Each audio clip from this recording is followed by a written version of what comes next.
Okay, welcome everybody to Firehouse Talks with Jersey Rick. I'm Jersey Rick, and this is my co-host Emily. Hi, welcome back.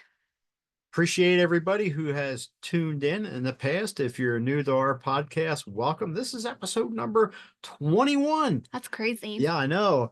Avoiding a career tsunami hazard zone. And for those who don't know, we started this podcast in February of this year, 2024. This is a podcast. You do not have to be a firefighter to listen because Yep. Emily and I are talking about anything and everything related to leadership. And we do come from a biblical worldview. Emily, you want to remind our listeners as to why this is called Firehouse Talks with Jersey Rick? Yeah, it's called Firehouse Talks because when you were in the fire department as a battalion chief, you would travel to the different stations and just sit at the table with the guys and drink a cup of coffee and basically talk about anything and everything. So it's like we're here sitting at your virtual table with a cup of coffee. Yes, absolutely, folks. That's why it's called Firehouse Talks with Jersey Rick. And so we're going to be talking about avoiding a career tsunami. So, what exactly is a career I tsunami? know that sounds kind of crazy, does it? I came up Mhm. with this idea for a career tsunami when I was out in Northern California teaching, and down along the coastal areas, there are signs and they say, you know, tsunami entering tsunami hazard zone. And when you're out of it, it says Mm. you're leaving the tsunami hazard zone. So I took a picture of those signs, and I've most recently written a blog about avoiding a career tsunami. So that's where the idea came from. Very interesting. So, tsunamis can be pretty devastating. So, let's just talk about that for a little Yeah, bit. from a physical standpoint, tsunamis can be very devastating. The 2004 tsunami that struck Indonesia, Sri Lanka, India, the Maldives, Thailand. 30-foot waves killed 225,000 people. Wow. And then I think a lot of people probably forgot about that one, and maybe this next one as well. In March of 2011, an earthquake triggered a tsunami that hit Japan. And as I'm talking about this, I could still see the pictures of those waves came ashore. And then it also led to the nuclear disaster at the Fukushima nuclear power plant. The death toll in that particular event and that particular tsunami and earthquake was 19,759 people. Just incredible Wow. destruction. And that wave traveled across the Pacific Ocean. I was teaching again in Southern California during that and watching the news coming out of Los Angeles, some of the marinas in Orange County, California, and I think LA County as well. There was some minor damage, but that's how far that wave changed. But now, where the first time I addressed this from a work standpoint was back in 2022 when the Denver Broncos fired their head coach Vic Fangio Mm. after 3 seasons. He'd been successful as a defensive coordinator, but not as a head coach. So here in a moment, we're going to take a look at another most recent example of a career tsunami. So from the career standpoint, we know that from the physical standpoint, tsunamis are created from an earthquake or a geological event, but we're talking about a career tsunami that when circumstances they just absolutely overwhelm an individual and they are either fired or they're forced to resign in disgrace. Mm. So, let's start by providing a glaring example that took place this summer in Pennsylvania, where there was an assassination attempt on the life of President Trump. Yes, absolutely. And there's a lot of questions related to that. I know Yeah. Emily and we have a lot of questions related to what took place there. There was, and I'm going to call it this, an egregious failure on the part of the Secret Service, the U.S. Secret Service, to Yep. protect President Donald Trump. And what followed were very flimsy excuses, Yeah. which, you know, my wife has always said, and she picked this up from someone from her college years back, that an excuse is the skin of reason stuffed with a lie. Mm. And I'm going to read a segment from the internet thehill.com. Was retrieved here recently, but it was published on the 16th of July of this year.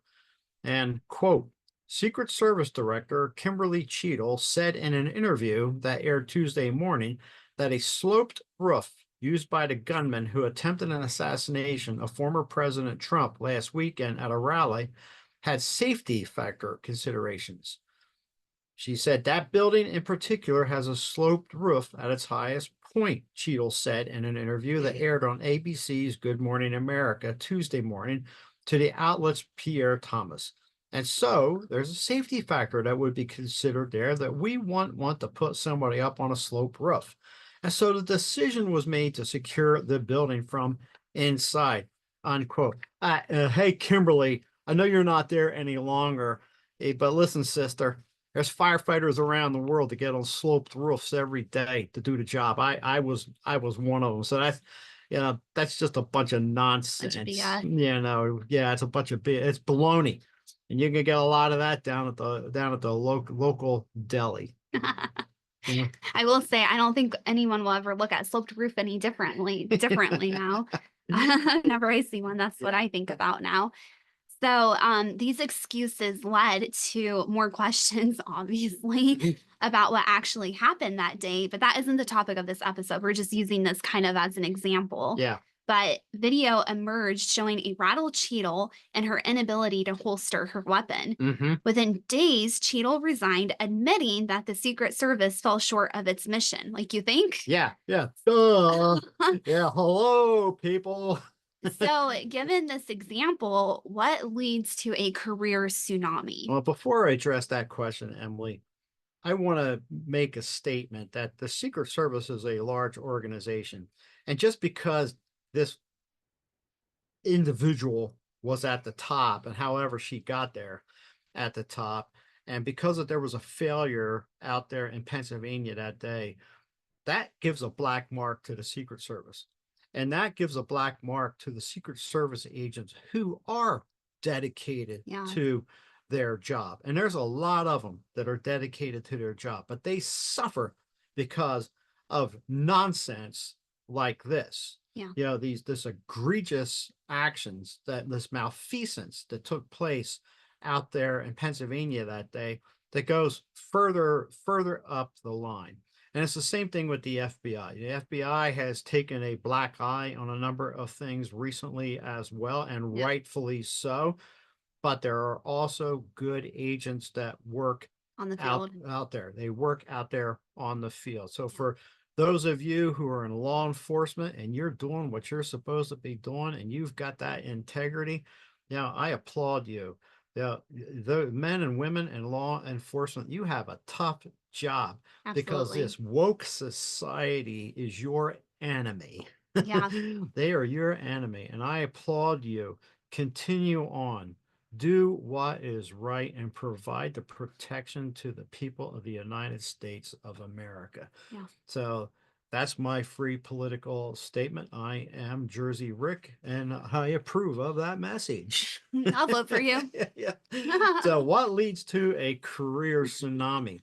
A number of factors: lying, cheating, impropriety, criminal matters, character issues, moral issues, ethical issues, and the list goes on and on and on. And hey, folks, I'm not going to just sit here and talk about the Secret Service, because I get, from Monday to Friday, I get two news feeds, one from Firehouse Magazine and the other one from Fire Engineering Magazine.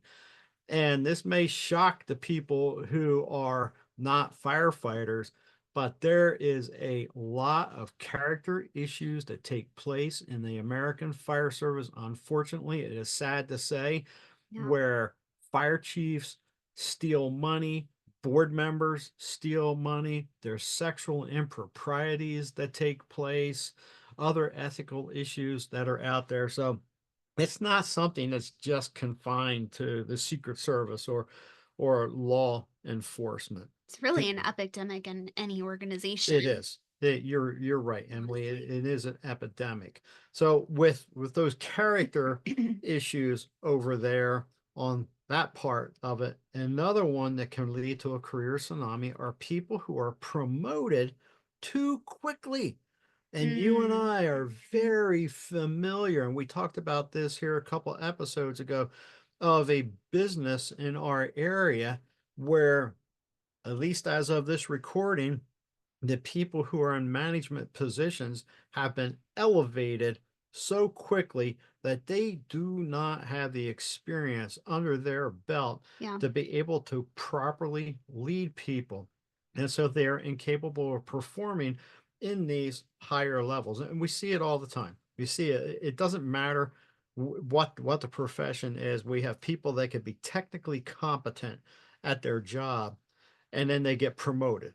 They get put into positions that they are not prepared for. Hey, folks, we've said it before in this podcast. There's a difference between management and leadership. Management is about things, systems, and processes. And leadership is about people, about Mhm. inspiring them, about influencing them to perform at higher levels in an ethical manner, legal manner, and moral manner. That is what is leadership. And so somebody is technically competent. Now they may have very good character, but if they haven't been prepared, they haven't been trained, and this occurs so much, a lack of leadership training, relevant leadership training, I should say, then there's going to be failures that are occurring. And, we see it all the time in the fire service that we refer to as certified but not qualified. Now, fortunately, Mm, in our organization, I can't remember the exact year, but we moved to a qualifications matrix that somebody had to be in each rank for X number of years. And they had to be, first of all, they had to be in the fire department for a certain number of years. Then they had to be in that particular rank for X number of years before they were eligible for promotion. Now, listen, eligible does not mean qualified, mm, because somebody can go out and they can get certifications and they can pass the certification test, but that doesn't mean they're qualified. yeah. Case in point, how many thousands of people in this nation alone have a driver's license, but yet they are not qualified to be operating the wheel of a vehicle? Yeah. They are completely, totally incompetent, Yeah. but they still have a license. Yeah. So, yes, certified, but not qualified. Yeah, and one of the other things is what's really big right now is the DEI, which stands for diversity, equity, and inclusion. And that places individuals who are not competent to perform, but because they're so focused on that diversity, equity, and inclusion, they're like, oh, well, I have to have a certain amount of number of X race people and X female and such, but they may not be qualified. Right, right. It's a government set quotas, and I appreciate you raising that, Emily, as a woman, because no doubt somebody would listen to this and say, "Oh yeah, there we go. We got ourselves another toxic white male now out there." Now, well, hey, listen, people. When quotas are set by the government, that generally doesn't Don't work. follow. Yeah, that generally doesn't work very well. What does work very well is hiring people who are qualified. Yeah. What works well is hiring people of character. Yeah. What works well is those people of character who have integrity and that they are authentic. And it doesn't matter what their skin color is. Skin Yeah. color, you know, has nothing to do with it. Everything on the job has to do is the person capable of carrying out their position, the job task for their position. And do they have character? You should not be Mhm. hiring people that don't have character. So when you start hiring people based off of government imposed quotas, no wonder there's problems. No wonder there's the Cheetles of the world running around, resigning because she could not fulfill her job. Yeah. Holy moly. She couldn't even holster her weapon. Well, and one of the Secret Service agents that was a woman who was there during the assassination of President Trump, like, Or assassination attempt. or excuse me, yeah, assassination attempt. She was shorter than President Trump, so like she wasn't even protecting him. Like he was like totally exposed, and if there was still the shooter or another shooter, like they could have had like full aim at Yeah. him. Oh, Emily. Shorter then. Are you indicating that because people who are shorter are incapable of performing a job? No, but I think they should probably be as tall as President Trump to protect the president. Yeah, I Well, know I wouldn't be up for the task. I'm like only 5'2", yeah, so it still comes down, can they perform? Can they perform yeah. the job? Oh, Yep. yeah. So we talked about what leads to a career tsunami. So how can a career tsunami be avoided? We could go back to what we discussed in a previous episode about organizational monsters. It starts in the hiring process. Who are you hiring? And are they capable? Are they qualified? You know, people who are doing the hiring need to dig into those things and find out and look into their background. Hmm.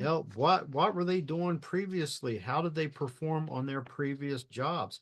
If there's character issues that were in their previous job, guess what, people? They're going to bring those character issues into the current job. Yep. It's not going to change like that unless there's some major life-changing event with them.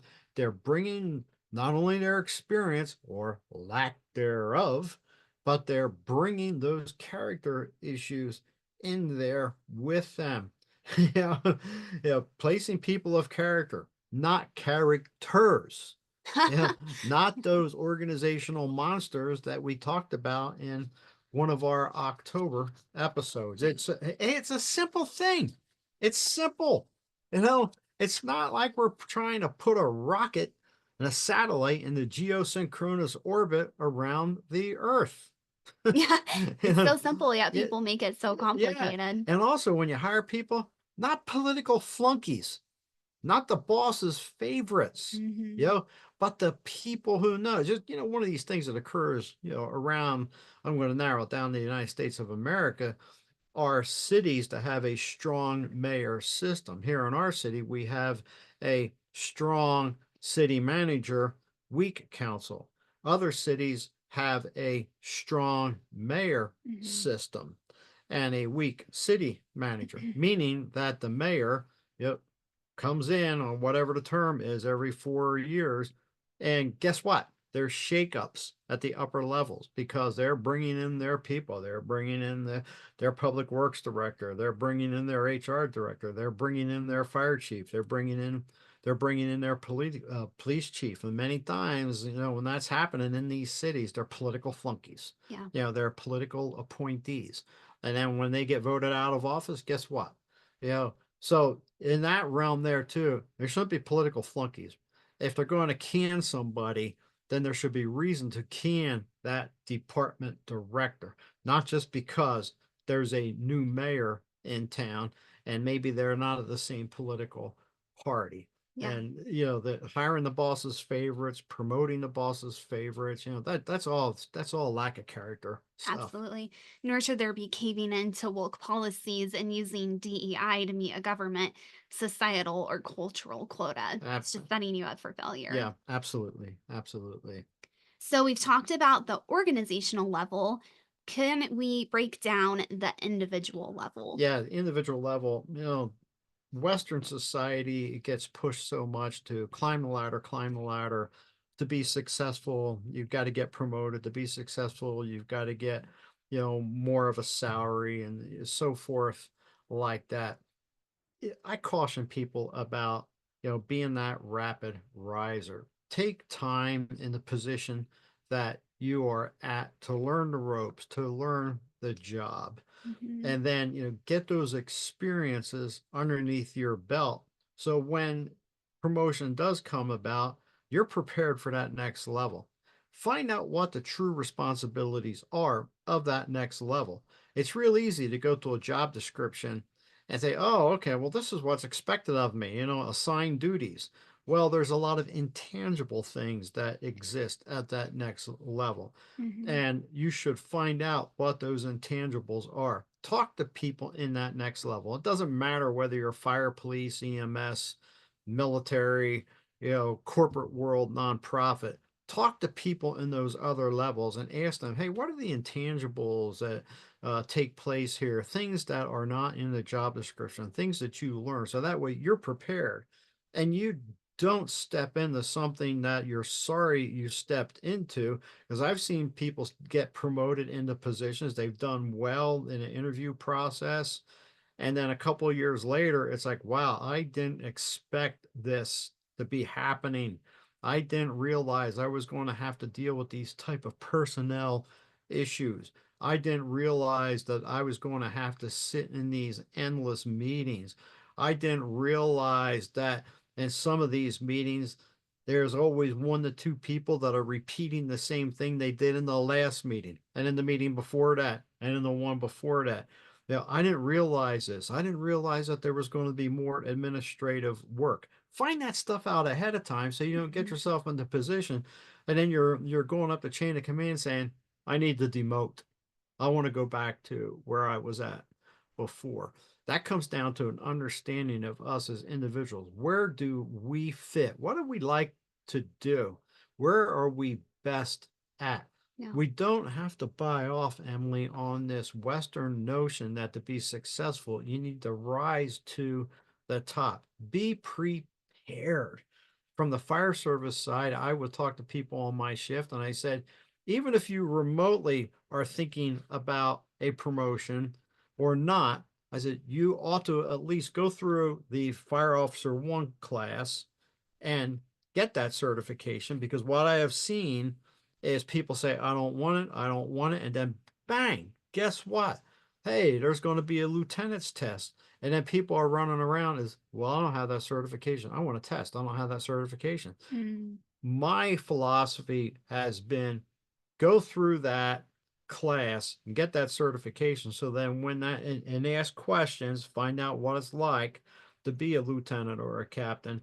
And then when that time comes around, you can make an informed decision rather than saying, wow, I'm living in regret because I didn't do it. Mhm. So, you know, but just because you obtain that certification does not You mean you're automatically qualified. mean that you're qualified for that next position. I think you We, should just like as an individual know your strengths and yes. weaknesses. And if you know that your weakness or you don't want anything to do with like leading a team Mhm. or people, well, then maybe just stay where you're at Right. and find contentment there.